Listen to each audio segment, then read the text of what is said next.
ये मूवी 2009 में आई science fiction और एक्शन मूवी अवतार का सेकंड पार्ट है, जिसका नाम है अवतार द वे ऑफ वाटर, जो 2022 में रिलीज हुई। और ये पार्ट 1 से काफी रिलेट कर पाती है। बेसिकली ये वहां से शुरू होती है जहां पर पार्ट 1 का एंड हुआ था। इस पार्ट को समझने से पहले पार्ट 1 का छोटा सा ओवरव्यू। बेसिकली अर्थ से करोड़ों मील दूर प्लेनेट पंडोरा, जहाँ पर एक ऐसा दांत पाया जाता है जिसे ऑप्टिनियम कहते हैं, और उसके 1 केजी का कीमत 100 करोड़ से भी ज्यादा है। और उस दांत की माइनिंग के लिए जब इंसानों ने उस प्लेनेट के लोगों को खत्म करना चाहा, तो उनके बीच में एक बहुत बड़ी जंग होती है। अब उस लड़ाई से तंग आकर इंसानों ने उनके साथ बातचीत करने के लिए और घुल मिलकर काम करने के लिए एक अवतार बनाया। इन अवतार का मकसद उन लोगों के साथ मिलकर बातचीत करना और इस वार को खत्म करना था। लेकिन इन अवतार का माइंड चेंज हो जाता है और वो उनके साथ मिलकर इंसानों के खिलाफ एक जंग शुरू करते हैं। और उनको लीड कर रहा था जैक सिली, जो कहानी के एंड में पेंडोरा में रहा और वहीं का राजा बन गया। और इसी के साथ पार्ट 1 खत्म हुआ और इसी के कंटिन्यू में पार्ट 2 स्टार्ट होता है। स्टार्ट में दिखाया जाता है कि जैक सिली और उसकी वाइफ नेटुरी, उनके 3 बच्चे होते हैं, जिनका नाम होता है नितियम, लोवाक और टुक। इसी के साथ जैक ने अपने फ्रेंड डॉक्टर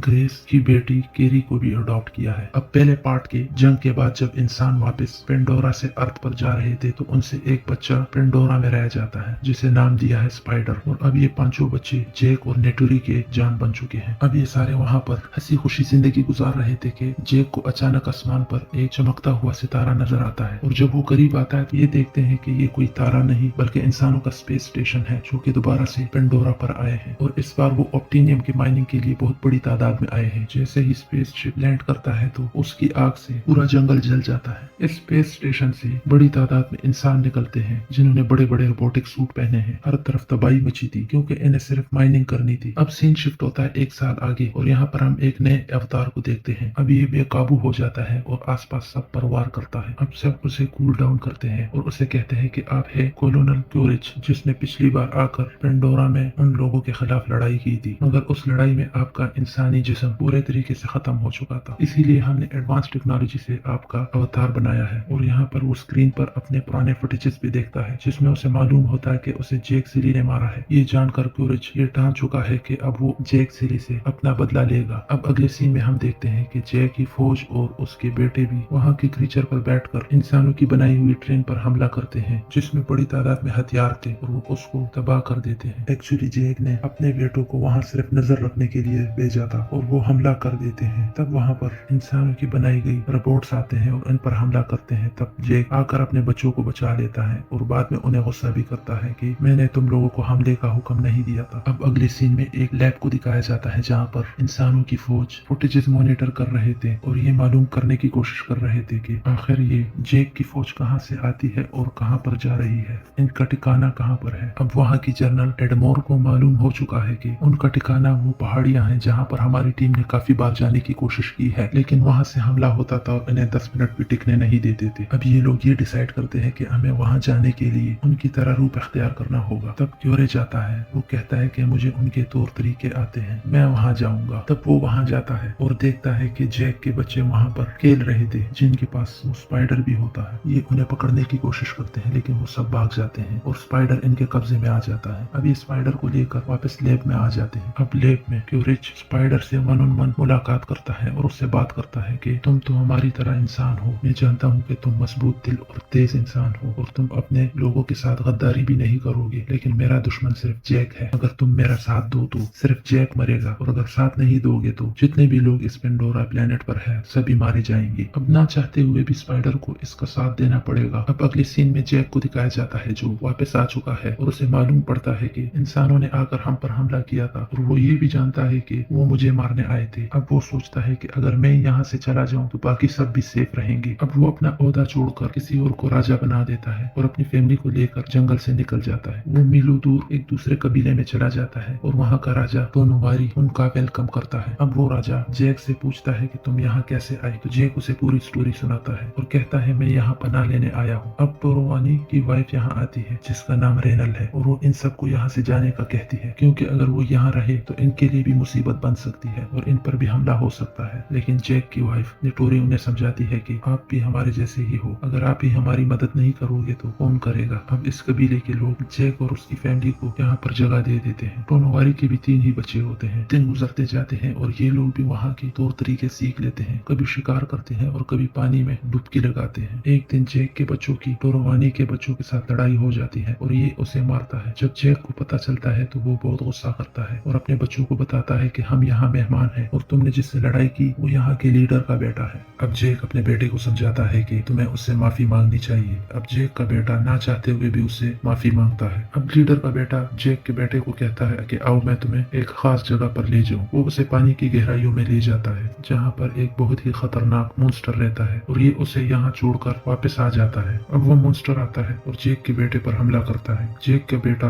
पानी में इधर उधर जाता है। अब इससे पहले कि वो मॉन्स्टर जैक के बेटे को मार डालता, एक और मॉन्स्टर आता है। वो उससे जैक के बेटे को बचा लेता है। अब जैक का बेटा पानी में सांस ना लेने की वजह से बेहोश हो जाता है। जब उसे होश आता है तो वो देखता है कि वो पानी से ऊपर है और वो उसी मॉन्स्टर के ऊपर है जिसने उसकी जान बचाई। जैक का बेटा देखता है कि उसके जिस्म में बड़े बड़े हथियार फंसे हुए हैं। वो उसकी बॉडी से हथियार निकालता है और इसके बाद वो मॉन्स्टर जैक के बेटे को किनारे पर छोड़ देता है और उसका फ्रेंड बन जाता है। अब जब लीडर को पता चलता है कि जैक के बेटे के साथ उसके बेटे ने क्या किया तो वो अपने बेटे को सजा देना चाहता है। तभी जैक का बेटा आता है और झूठ बोलता है कि मैं वहाँ पर अपनी मर्जी से गया था और उसे बचा लेता है। इससे उस लीडर के बेटे को बड़ी शर्मिंदगी होती है और उसके बाद वो सारे दोस्त बन जाते हैं। अब जैक का बेटा उन सब बच्चों को बताता है कि पानी के बड़े मॉन्स्टर ने मेरी जान बचाई और वो मेरा बहुत अच्छा दोस्त बना है। तो बच्चे उस पर यकीन नहीं करते। इसके बाद जैक का बेटा पानी में जाता है और उस मॉन्स्टर के साथ बहुत एंजॉय करता है। अब दूसरे सीन में कर्नल क्योरिच को दिखाया जाता है जिसने उस बच्चे स्पाइडर से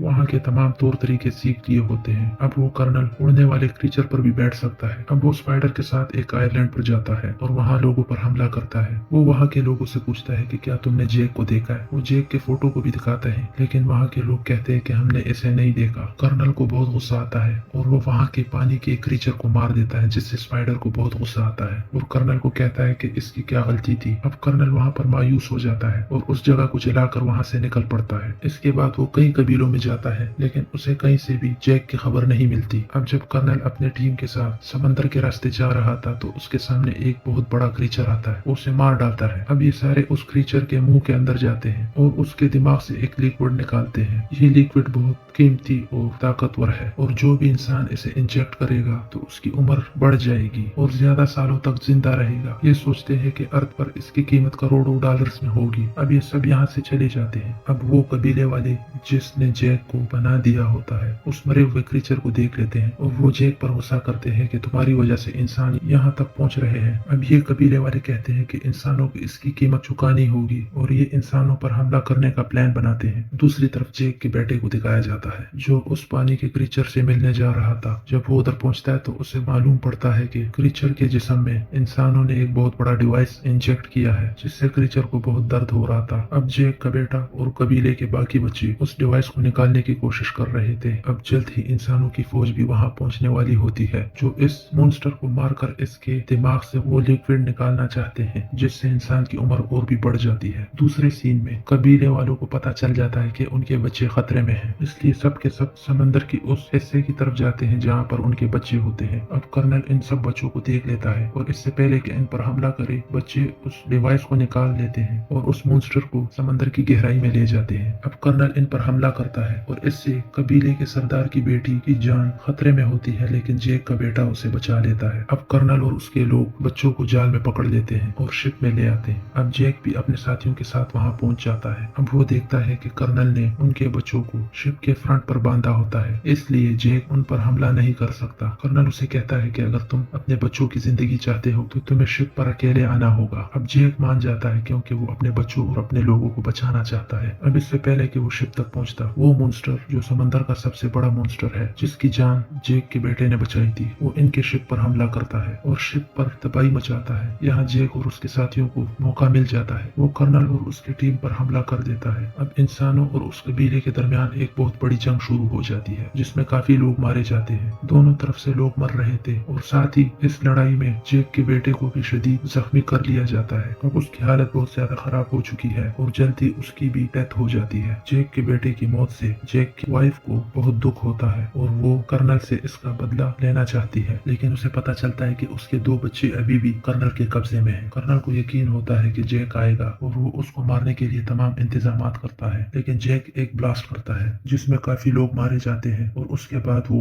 खुद कर्नल के शिप पर आता है। यहाँ पर जैक की वाइफ भी आ जाती है जो कर्नल के कई लोगों को मार देती है। जब कर्नल को लगता है कि उसकी हार हो रही है और उसके बंदे मर रहे हैं तो वो जेक की बेटी की गर्दन पर चाकू रखता है और सबको हथियार डालने के लिए कहता है। और इससे पहले कि सब हथियार डालते, जेक की वाइफ स्पाइडर के गर्दन पर चाकू रखती है और असल में स्पाइडर उस कर्नल का ही बेटा होता है जिसे बचपन से इन्होंने पाला था। कर्नल अपने बेटे को इस हालत में देखकर जेक की बेटी को छोड़ देता है और जैसे ही ये छोड़ता है तो जेक कर्नल पर हमला कर देता है और इन दोनों के बीच में शदीद फाइट होती है और जेक आखिर में कर्नल को पानी में फेंक देता है। जब वो पानी में डूब ही रहा था तो स्पाइडर आकर इसे बचा लेता है क्योंकि कर्नल ने भी स्पाइडर की जान बचाने के लिए जेक की बेटी को छोड़ दिया था। कर्नल स्पाइडर को कहता है कि तुम मेरे साथ रहो, लेकिन स्पाइडर मना कर देता है और पानी में छलांग लगाकर वापस जेक और उसकी फैमिली के पास आ जाता है क्योंकि वो इनके साथ रहना ज्यादा पसंद करता है। जेक की फैमिली भी उसे एक बार फिर एक्सेप्ट कर लेती है। अब जेक अपने बेटे जो मर चुका है उसे पानी में फेंक कर आखिरी विदाई देता है और इसी के साथ ये कहानी यहीं खत्म होती है।